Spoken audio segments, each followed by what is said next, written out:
আসসালামু আলাইকুম তৃতীয় শ্রেণীর শিক্ষার্থী বন্ধুরা, তোমাদের গণিত বইয়ের 27 পৃষ্ঠা 3 নং সমস্যার সমাধান দেখাচ্ছি। দেখো, বলছে একটি দোকানে জানুয়ারি মাসে এত টাকার চকলেট তোমার 34,295 টাকার আর 13,720 টাকার বিস্কুট এবং 14,853 টাকার চানাচুর বিক্রি হয়। সর্বমোট কত বিক্রি হয়? তাহলে আমরা লিখতে পারি কি, দেখো লিখবো এরকম, চকলেট বিক্রি হয় কত টাকার? 34,295 টাকা।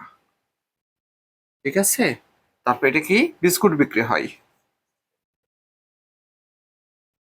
বিস্কুট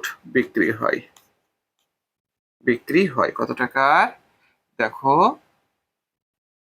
13,720 টাকা। আর কি বিক্রি হয়েছে? দেখো চানাচুর বিক্রি হয়, তাই না?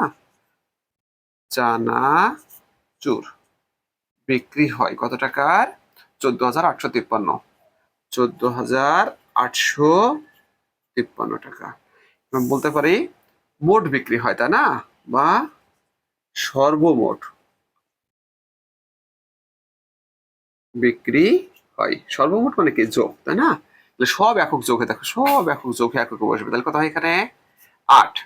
এই দেখো 9 2 কত? 11। 11 আর 5 কত হয়? 16। 16 6 হাতে 1, হাতের একটা আমি এখানে পাঠিয়ে দিলাম। সমস্যা আছে? 8 কে 9, 9 সাথে কত হয়? 16, 16 আর 2 18, 18 আর 8 হাতে 1, এই দেখো একটা এখানে পাঠিয়ে দিলাম।